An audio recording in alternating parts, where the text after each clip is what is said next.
Hello, nice to meet you. So, for this video, we're going to be reading the third part of Holy the Firm by Annie Dillard. Should be exciting. I got my favorite sweater on. I've got my favorite tea and my favorite mug. It's a good time. So, alright, let's flip to the page.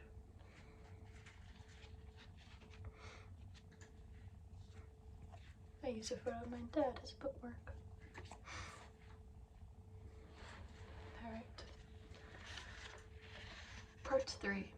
Holy the Firm. They said the title, guys. They said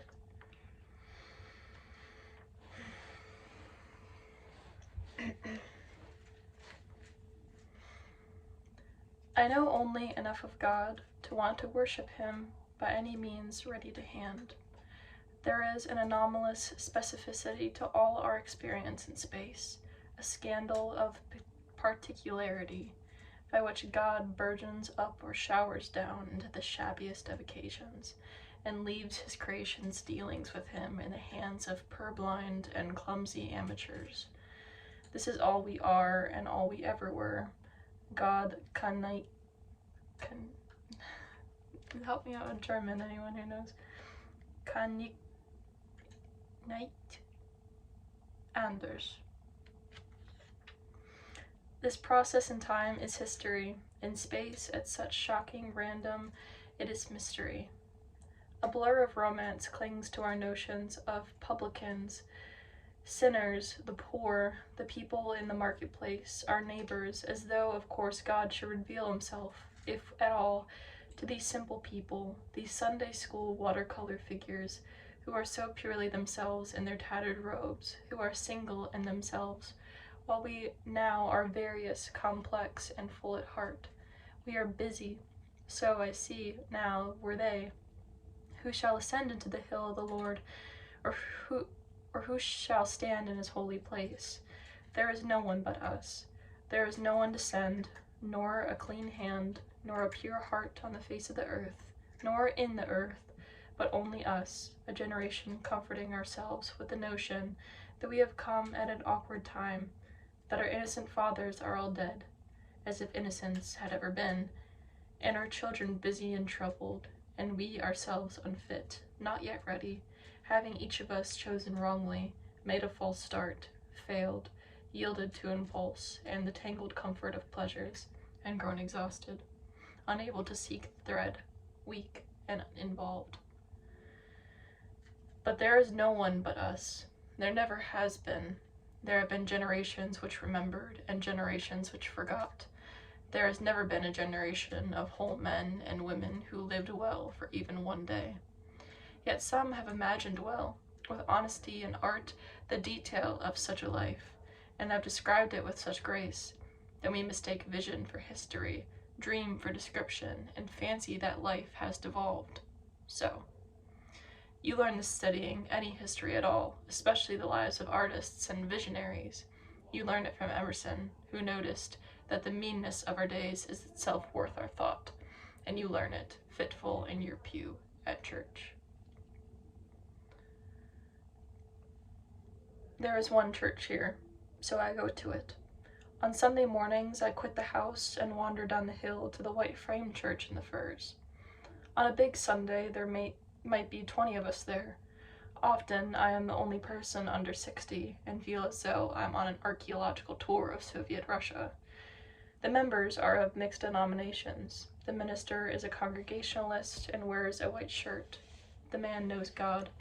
Once, in the middle of the long pastoral prayer of intercession for the whole world, for the gift of wisdom to its leaders. Wait, did I see this? No. Once in the middle of the long pastoral prayer of intercession for the whole world, for the gift of wisdom to its leaders, for hope and mercy to the grieving and pained, succor to the oppressed, and God's grace to all, in the middle of this he stopped and burst out, Lord, we bring you these same petitions every week. After a shocked pause, he continued reading the prayer. Because of this, I like him very much. "Good morning," he says after the first hymn and invocation, startling me witless every time, and we all shout back, "Good morning." The churchwomen all bring flowers for the altar. They haul in arrangements as big as hedges of wayside herbs in season, and flowers from their gardens, huge bunches of foliage and blossoms as tall as I am, in vases and size of tubs, and the altar still looks empty, irredeemably linoleum and beige. We had a wretched singer once, a guest from a Canadian congregation, a hulking blonde girl with chopped hair and big shoulders who wore tinted spectacles and a long lacy dress, and sang, grinning to faltering accompaniment, an entirely secular song about mountains. Nothing could have been more apparent than that God loved this girl. Nothing could more surely convince me of God's unending mercy than the continued existence of the church. The higher Christian churches were, if anywhere I belong, come at God with an unwarranted air of professionalism, with authority and pomp, as though they knew what they were doing, as though people in themselves were an appropriate set of creatures to have dealings with God. I often think of the set pieces of liturgy as certain words which people have successfully addressed to God without their getting killed. In the high churches they saunter through the liturgy like Mohawks along a strand of scaffolding who have long since forgotten their danger. If God were to blast such a service to bits, the congregation would be, I believe, genuinely shocked. But in the low churches you expect it any minute. This is the beginning of wisdom. Today is Friday, November 20th. Julie Norwich is in the hospital, burned. We can get no word of her condition. People released from burn wards, I read once, have a very high suicide rate. They had not realized before they were burned that life could include such suffering, nor that they personally could be permitted such pain. No drugs ease the pain of third-degree burns, because burns destroy skin. The drugs simply leak into the sheets. His disciples asked Christ about a roadside beggar who had been blind from birth. Who did sin, this man or his parents, that he was born blind? And Christ, who spat on the ground, made a mud of his spittle and clay, plastered the mud over the man's eyes, and gave him sight, answered, "Neither hath this man sinned, nor his parents, but that the works of God should be made manifest in him." Really, if we take this answer to refer to the affliction itself, not the subsequent cure, as God's works made manifest, then we have, along with, "Not as the world gives do I give unto you," two meager, baffling, and infuriating answers to one of the few questions worth asking, to wit, what in the Sam Hill is going on here? The works of God made manifest. Do we really need more victims to remind us that we're all victims? Is this some sort of parade for which a conquering army shines up its terrible guns and rolls them up and down the streets for people to see? Do we need blind men stumbling about and little flame-faced children to remind us what God can and will do? I am drinking boiled coffee and watching the bay from the window. Almost all the people who reef net have hauled their gears for the winter. The salmon runs are over, days are short. Still, boats come and go on the water, tankers, tugs and barges, rowboats and sails. There are killer whales if you're lucky, rafts of harlequin ducks if you're lucky, and every day the scoter and the solitary grebes. How many tons of sky can I see from the window? It is morning, and the water clobbered with light. Yes, in fact, we do. We do need reminding, not of what God can do, but of what he cannot do or will not, which is to catch time in its free fall and stick a nickel's worth of sense into our days. And we need reminding of what time can do, must only do, churn out enormity at random and beat it, with God's blessing into our heads. That we are created, sojourners in a land we did not make, a land with no meaning of itself and no meaning we can make for it alone. Who are we to demand explanations of God? And what monsters of perfection should we be if we did not? We forget ourselves, picnicking. We forget where we are. There is no such thing as a freak accident. God is at home, says Meister Eckhart. We are in the far country. We are most deeply asleep at the switch when we fancy we control any switches at all. We sleep to time's hurdy-gurdy. We wake, if we ever wake, to the silence of God. And then, when we wake to the deep shores of light uncreated, then when the dazzling dark breaks over the far slopes of time, then it's time to toss things like our reason and our will. Then it's time to break our necks for home. There are no events, but thoughts, and the heart's hard turning, the heart's slow learning when to love and whom. The rest is merely gossip and tales for other times. The God of today is a tree. He is a forest of trees, or a desert, or a wedge from wideness down to a scatter of stars, stars like salt, low and dumb and abiding. Today's God said, shed. He peels from eternity always, spread. He winds into time like a rind. I am seen, I am or seem to be on a road walking. The hedges are just where they were. There's a corner and a long hill, a glimpse of snow on the mountains, a slope planted in apple trees, and a store next to the pasture, where I am going to buy the communion wine. How can I buy the communion wine? Who am I to buy the communion wine? Someone has to buy the communion wine. Having wine instead of grape juice was my idea, and of course I offered to buy it. Shouldn't I be wearing robes, and especially a mask? Shouldn't I make the communion wine? Are there holy grapes? Is there holy ground? Is there anything here holy? There are no holy grapes. There is no holy ground, nor is there anyone but us. I have an empty knapsack over my parka's shoulders. It is cold, and I'll want my hands in my pockets. According to the rule of Saint Benedict, I should say, our hands in our pockets. All things come of thee, O Lord, and of thine own have we given thee. There must be a rule for the purchase of communion wine. Will that be cash or charge? All I know is that when I go to the store to buy eggs or sandpaper, broccoli, wood screws, milk, I like to tease a bit, if he'll let me, with the owner's son, too, whose name happens to be Chandler, and who himself likes to play in the big bins of nails. And so, forgetting myself, thank God, hello, short and relatively new. Welcome again to the land of the living, to time, this hill of beans. Chandler will have, as usual, none of it. He keeps his mysterious counsel, and I'm out on the road again, walking, my right hand forgetting my left. I'm out on the road again walking, and toting a backload of God. Here is a bottle of wine with a label, Christ with a cork. I bear holiness splintered into a vessel, very God of very God, the sempiternal, silence, personal and brooding, bright on the back of my ribs. I start up the hill. The world is changing. The landscape begins to respond as a current upwells. It is starting to clack with itself, though nothing moves in space and there's no wind. It is starting to utter its infinite particulars, each overlapping and lone, like 100 hills of hounds all giving tongue. The hedgerows are blackberry brambles, white snowberries, red rose hips, gaunt and clattering broom.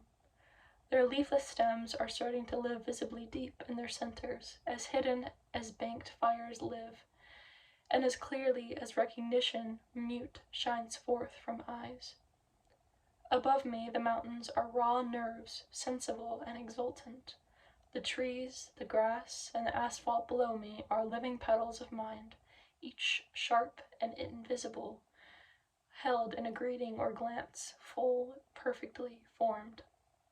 There is something stretched or jostling about the sky which, when I study it, vanishes.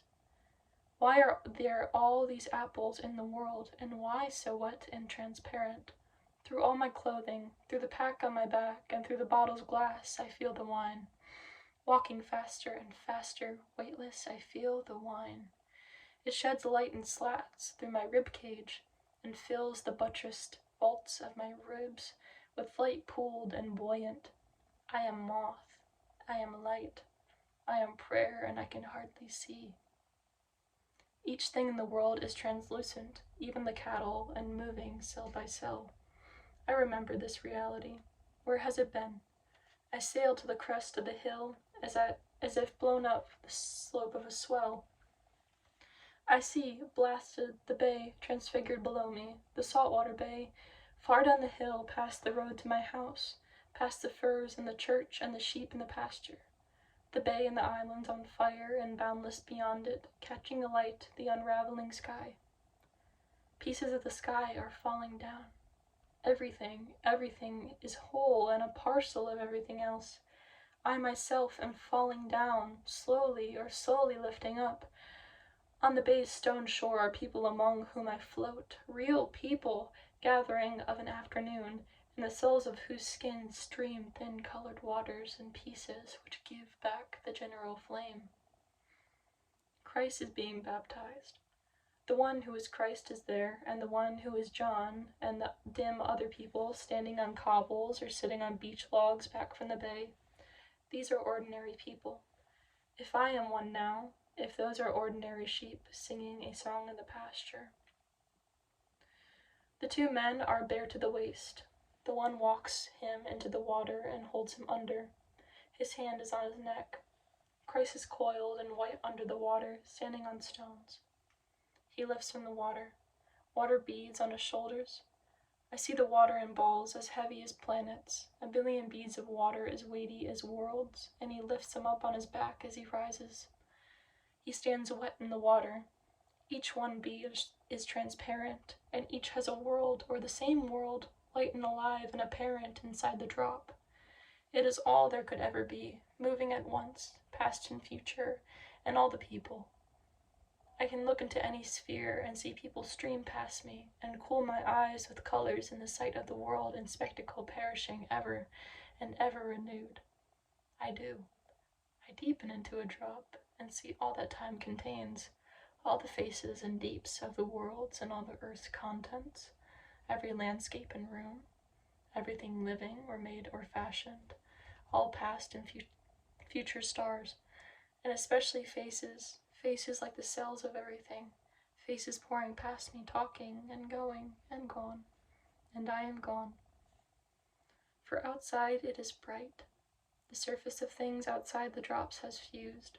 Christ himself and the others, and the brown warm wind and hair, sky, the beach, the shattered water, all this has fused. It is the one glare of holiness. It is bare and unspeakable. There is no speech nor language, there's no speech nor language. There is nothing. No one thing, nor motion, nor time. There is only this everything.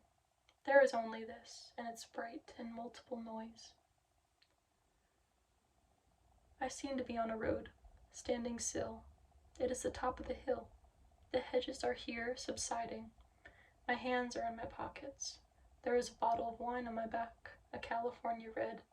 I see my feet. I move down the hill toward home. You must rest now. I cannot rest you. For me there is, I am trying to tell you, no time. Let me take a sip of my delicious tea really quick.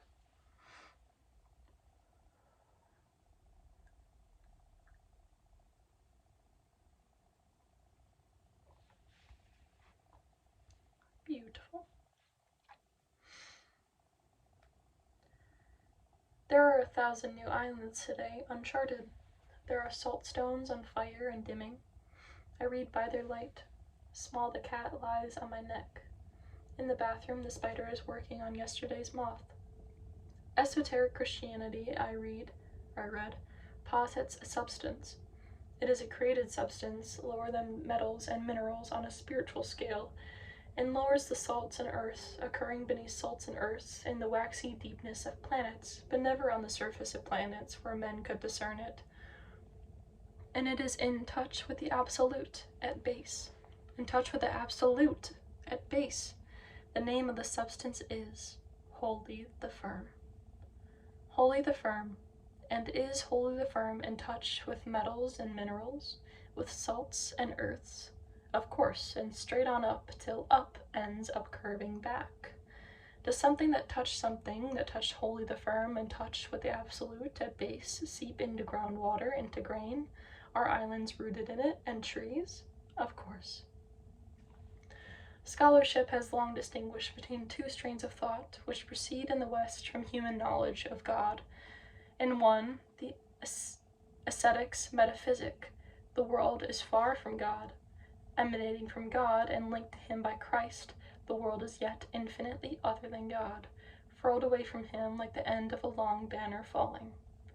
This notion makes, to my mind, a vertical line of the world, a great chain of burning. The more accessible and universal view held by Eckhart, and by many peoples in various forms, is scarcely different from pantheism, that the world is emanation, that God is in the thing, and eternally present here, if nowhere else. By these lights, the world is flattened on a horizontal plane, singular, all here, crammed with heaven, and alone. But I know that it is not alone, nor singular, nor all. The notion of eminence needs a handle, and the two ideas themselves need a link, so that life can mean aught to be the one, and Christ to the other. For, to eminence, to the heart, Christ is redundant, and all things are one. To eminence, to eminence, to the mind, Christ touches only the top, skims off only the top, as it were, the souls of men, the wheat grains whole, and lets the chaff fall where? To the world flat and patently unredeemed, to the entire rest of the universe, which is irrelevant and non-participant, to time and matter unreal, and so unknowable, and illusory, absurd, accidental, and over-elaborate stage. Give me more tea. My mouth be dry.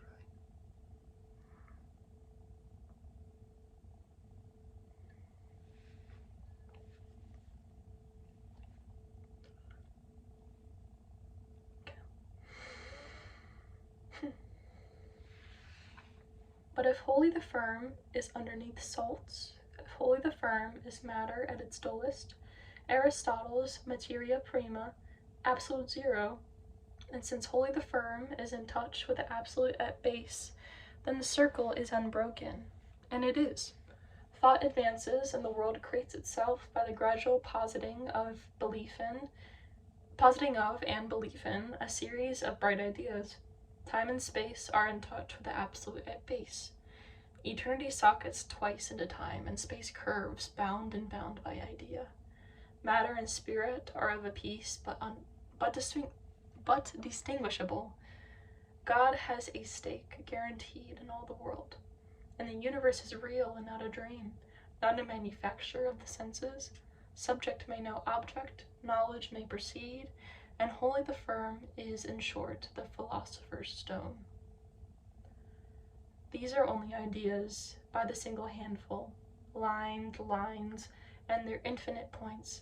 Hold hands and crack the whip and yank the absolute out of there and into the light. God pale and astounded, spraying a spiral of salts and earths, God footloose and flung. And cry down the line to his passing white ear, "Old sir, do you hold space from buckling by a finger in its hole? Oh, old, where is your other hand?" His right hand is clenching, calm, round the exploding left hand of wholly the firm.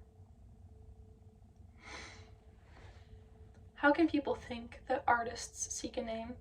A name, like a face, is something you have when you're not alone. There is no such thing as an artist. There is only the world, lit or unlit as the light allows.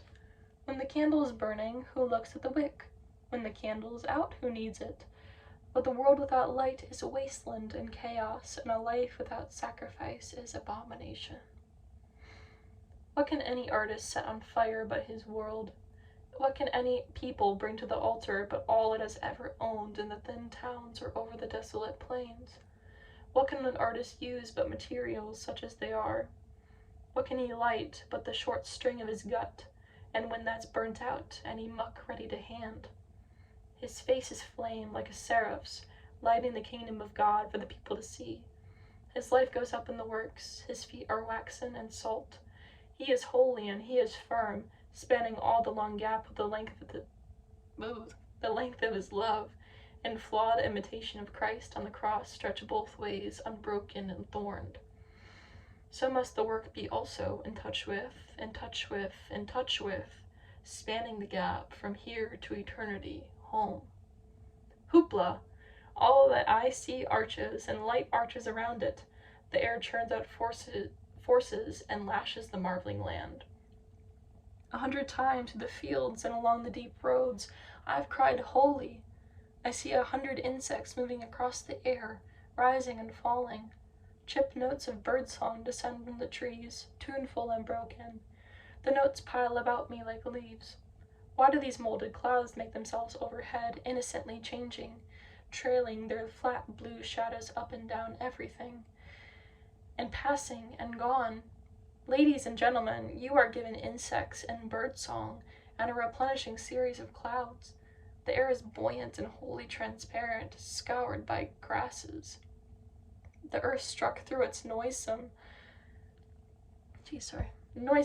lighted and salt. Who shall ascend into the hill of the Lord? Or who shall stand in his holy place? Whom shall I send? Heard the first Isaiah. And who will go for us? And poor Isaiah, who happened to be standing there, and there was no one else, burst out, "Here am I, send me." There is Julie Norwich.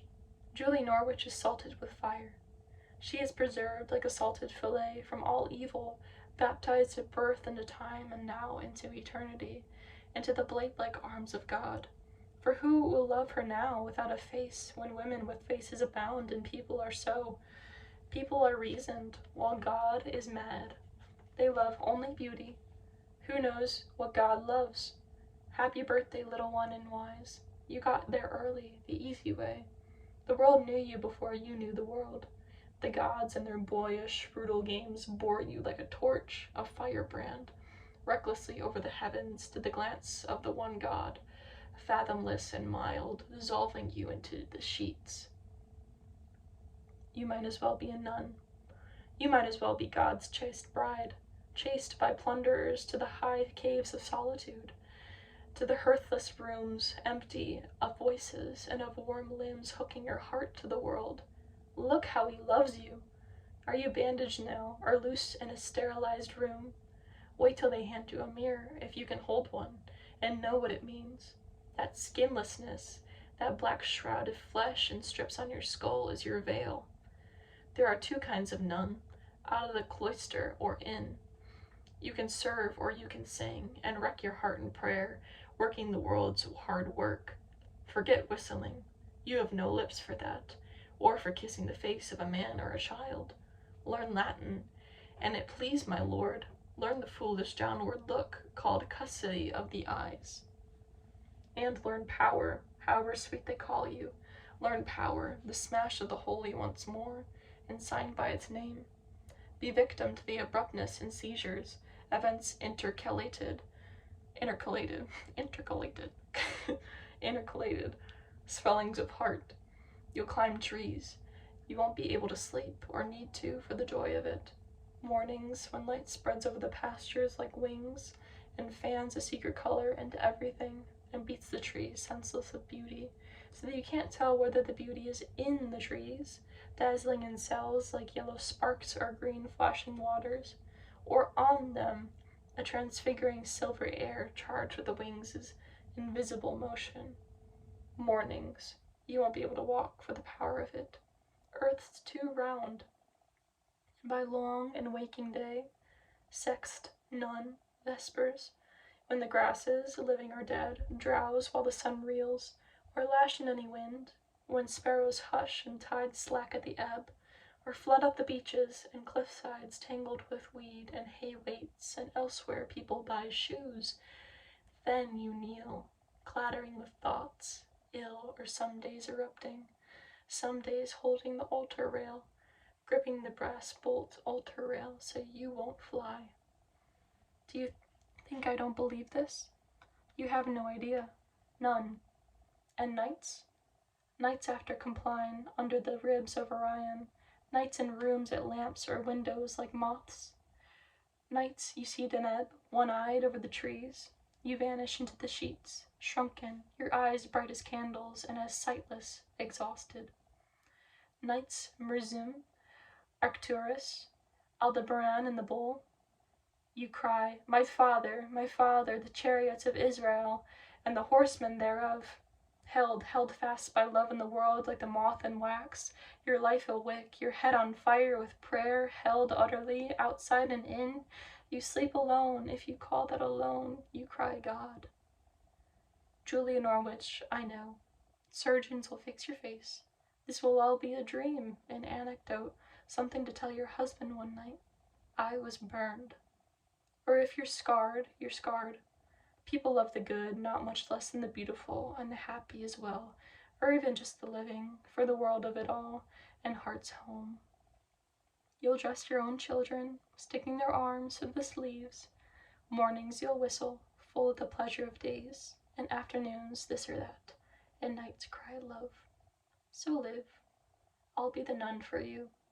I am now.